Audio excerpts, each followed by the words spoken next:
नमस्कार दोस्तों।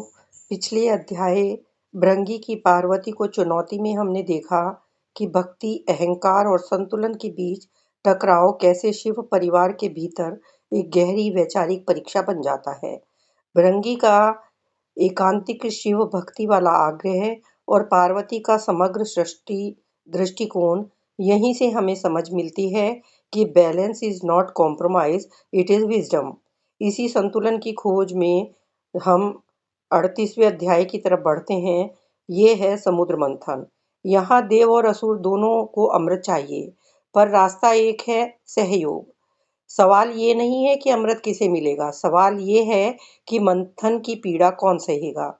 तो इस कहानी की समरी कुछ इस तरह से है। समुद्र मंथन कोई साधारण घटना नहीं है, ये एक कॉस्मिक टीम वर्क का अल्टीमेट टेस्ट है। देवता कमजोर हैं, असुर शक्तिशाली, लेकिन दोनों अधूरे। मंदराचल पर्वत मथनी का काम करता है और वासुकी नाग रस्सी बनता है। अब मथने से विष निकलता है, जिसे शिव ने पीकर सृष्टि को बचाया। Poison before nectar. फिर आई लक्ष्मी, ऐरावत, कामधेनु, धन्वंतरी और अंततः अमृत। यहाँ दिलचस्प यह है कि अमृत भी सीधे नहीं मिलता। मोहिनी रूप में विष्णु को फिर से हस्तक्षेप करना पड़ता है। यानी even after hard work discernment is required. Bhringi और पार्वती की कथा से जोड़ें तो समझ आता है केवल तप या केवल शक्ति काफी नहीं है। करुणा प्लस विवेक प्लस त्याग इज इक्वल टू अमृत। तो आइए कहानी शुरू करते हैं। समुद्र मंथन। ऋषि दुर्वासा की प्रसिद्धि मुख्य रूप से उनके क्रोध के कारण थी।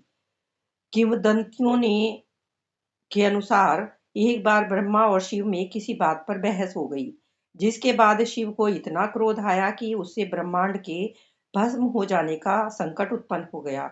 शिव को जब उस विध्वंसक ऊर्जा का एहसास हुआ, तो उन्होंने उस ऊर्जा को ऋषि अत्रि की पत्नी अनुसुईया के गर्भ में स्थापित कर दिया। उस उग्र ऊर्जा के फलस्वरूप पैदा हुए मुनि दुर्वासा। दुर्वासा का क्रोध सदा उफनता ही रहता था और इसी कारण उन्हें यह नाम मिला, दुर्वासा, यानी जिसके साथ रहना कठिन हो। एक बार दुर्वासा ऋषि की भेंट एक अप्सरा से हुई, जिसने वैजंती नामक उत्तम और सौभाग्यशाली माला पहन रखी थी। दुर्वासा ने ऐसे फूल पहले कभी नहीं देखे थे। उन्होंने उसकी सुगंध को महसूस किया। उन्होंने माला अप्सरा से ले ली और उसे पहनकर संसार भर में घूमने लगे। वे जैसे ही स्वर्ग के द्वार पर पहुंचे, उन्होंने देखा इंद्र अपने हाथी पर सवार थे। सहसा दुर्वासा के भीतर उदारता का संचार हुआ और उन्होंने माला इंद्र को भेंट कर दी। देवराज ने माला को अपने भाले से उठाया, किंतु खुद पहनने के बजाय इंद्र ने वह माला अपने हाथी के सिर पर रख दी। दुर्भाग्य से फूलों की तेज सुगंध की वजह से हाथी उन्मत्त हो गया और उसने माला को जमीन पर पटक दिया। दुष्ट मूर्ख, ऋषि दुर्वासा ने इंद्र से कहा, तूने मेरी भेंट का उपहास करने का दुस्साहस कैसे किया? क्या देवताओं ने ऋषि का आदर करना छोड़ दिया है? इंद्र झटपट हाथी से नीचे उतरे और उन्होंने ऋषि के चरण स्पर्श किए। ऋषिवर, मेरी मंशा आपका अनादर करने की नहीं थी। वैजंती माला केवल वही धारण कर सकता है जिसने अहंकार पर विजय प्राप्त कर ली हो। मुझे पता है कि मैं यह नहीं कर पाया हूँ। परंतु ऋषि गुस्से से कांप रहे थे। तुम्हारे तर्क से तुम्हारा कर्म बदल नहीं सकता। स्वर्गलोक के राज्य ने तुम्हें अहंकारी बना दिया है। हाथी पर विराजमान होकर तुम सबको हे दृष्टि से देखने लगे हो, किंतु अब यह और नहीं होगा। मैं तुम्हें शाप देता हूँ कि जैसे तुमने इन फूलों का त्याग किया है, वैसे ही सौभाग्य भी तुम्हारा त्याग कर देगा। दुर्वासा के शब्द देवराज पर प्रभाव छोड़ने लगे और उनका तेज क्षीण होने लगा। जैसे जैसे इंद्र का तेज कम हुआ, वैसे वैसे उनके लोक का वैभव घटता गया। स्वर्ण ने अपनी चमक छोड़ दी और रत्नों ने आभा। पेड़ सूख गए और अस्त्र शस्त्र शक्तिहीन होने लगे। समुद्र समृद्धि चली गई। हर तत्व नष्ट होने लगा। यह जानकर कि स्वर्ग शक्तिहीन हो गया है, असुरों ने उस पर आक्रमण किया।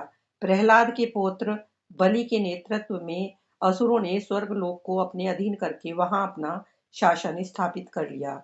इंद्र और सभी देवता अब विष्णु के सामने सिर झुकाए खड़े थे। विष्णु ने लंबी श्वास ली। ऋषि दुर्वासा का शाप अकाट्य है। असुर पहले से अधिक आग उगल रहे थे। हम क्या करें? वरुण ने याचना की। उनके पास अग्नि है तो आपके पास जल है। सभी ने देखा विष्णु किस ओर इशारा कर रहे थे। वह मचलते हुए तिमिंगल की बात कर रहे थे।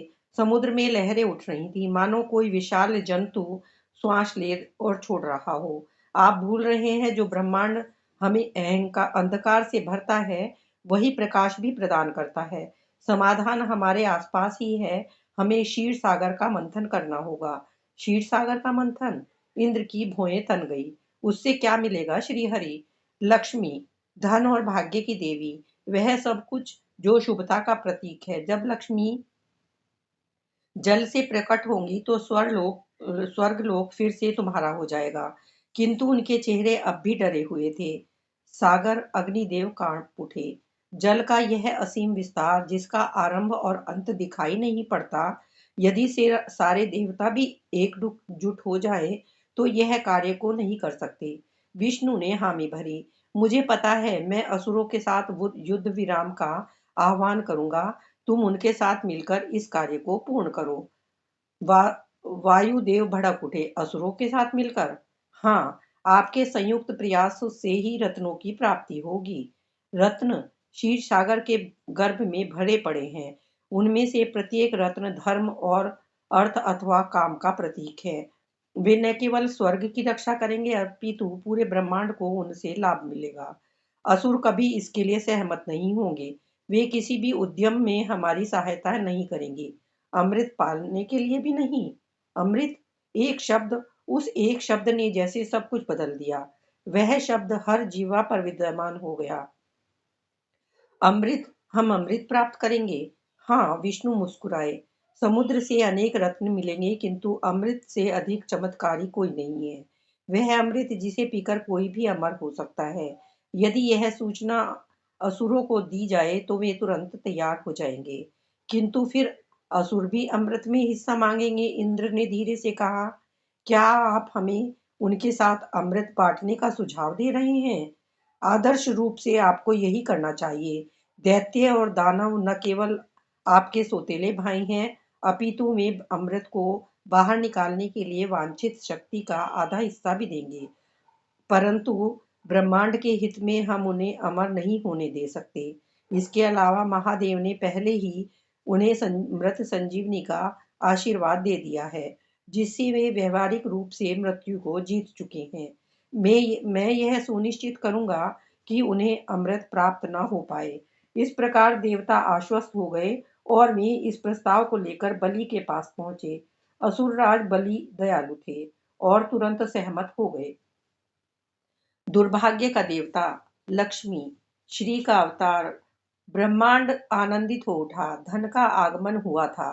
भाग्य खुल गए, कमल खिलने और सिक्के खनकने लगे। श्वेत गज जल छिड़क रहे थे। दसों दिशाएं श्री सूक्त गायन कर रही थी। अचानक समुद्र के पानी में उबाल आने लगा। दुर्गंध से भरी वाष्प घने कोहरे में बदल गई थी।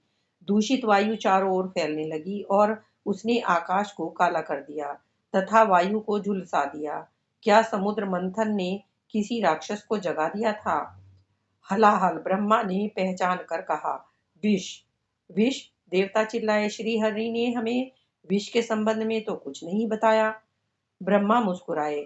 क्या उन्होंने ये नहीं कहा था कि जहां प्रकाश है वहां अंधकार भी होता है? बस वही अंधकार अब बढ़ रहा है। क्षीर सागर के मध्य से रिसाव हो रहा था, मानो कोई घाव सड़ रहा हो। उसने जल पर विषैले मैल की परत चढ़ा दी।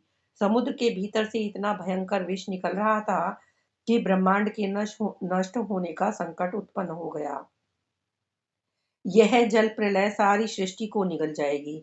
इंद्र ने डरते हुए कहा, हमें इसे रोकना होगा। केवल एक व्यक्ति है जो यह कार्य कर सकता है, ब्रह्मा ने कहा और एक और संकेत किया। उन्होंने देखा शिव क्षीर सागर में के बीच में उतर रहे थे। उनके चारों ओर विष था जो तट पर फैल जाने को व्याकुल था। शिव झुके और उन्होंने पानी के नीचे अपनी हथेलियों को जोड़ लिया। हलाहल बलि चिल्लाया, वह कम हो रहा है। लोग स्तब्ध थे। विष में विस्फोट हो रहा था। वह तेजी से शिव की हथेलियों में भर रहा था, जैसे कोई अदृश्य पराशरण उसे खींच रहा हो। समुद्र का जल छनने लगा और सारा विष शिव ने अपने हाथ में रोक लिया। विष का असीम सागर एक अंजुलि में सीमित हो गया। सब से देख रहे थे। शिव ने हाथ उठाए और विष पी लिया। जिन शिव के क्रोध से दुर्वासा की उत्पत्ति हुई थी, वही अब सबको बचाने के लिए विष पी रहे थे। हलाहल की बूंदें नीचे उतरी तो भयभीत पार्वती ने अपना हाथ शिव के गले पर रख दिया। विष वहीं थम गया और शिव का कंठ नीला पड़ गया। नीलकंठ, सबकी आंखों से आंसू बहने लगे। नीलकंठ, देवता और असुर फिर से झूम उठे। उनकी कलाइयों में दर्द हो रहा था। मुट्ठियों की पकड़ ढीली पड़ रही थी। वासुकी ने खुद को इतना कस लिया कि लगा जैसे मंदार चटक ही जाएगा।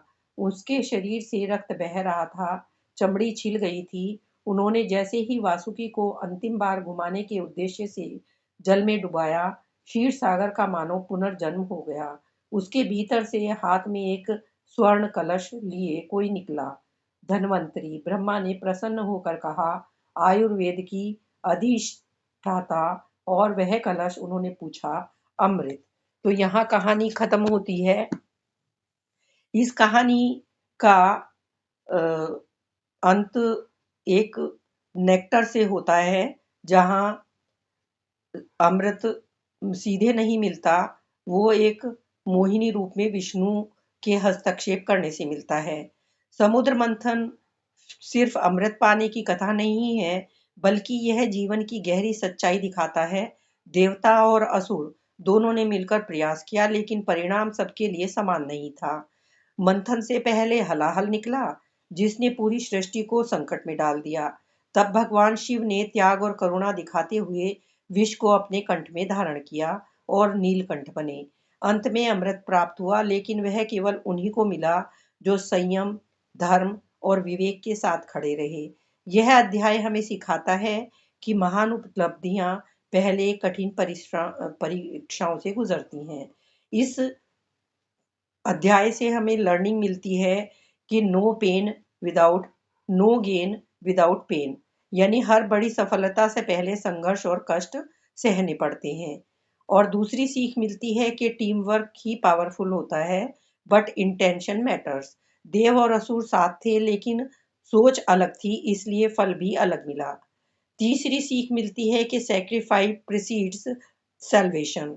शिव का विष पीना बताता है कि सच्चा नेता पहले स्वयं कष्ट सहता है। चौथी सीख मिलती है कि पेशेंस एंड परसिवरेंस पे ऑफ, यानी मंथन लंबा था, लेकिन धैर्य रखने वालों को अमृत मिला। पांचवी सीख मिलती है कि ईगो डिस्ट्रॉयज, विजडम प्रोटेक्ट्स। असुरों का अहंकार उनके पतन का कारण बना। इस लेसन से हमें मैसेज मिलता है कि जीवन का हर समुद्र मंथन पहले विष लाता है और फिर अमृत।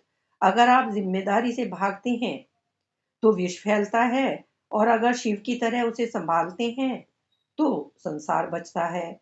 Not everyone who churns gets nectar, only those who endures poison with wisdom do. यानी सफलता सिर्फ अधिकार नहीं, योग्यता और संयम की परीक्षा है। तो thank you so much for listening. अगले चैप्टर विष्णु बने मोहिनी में हम एक नई कहानी के साथ मिलेंगे।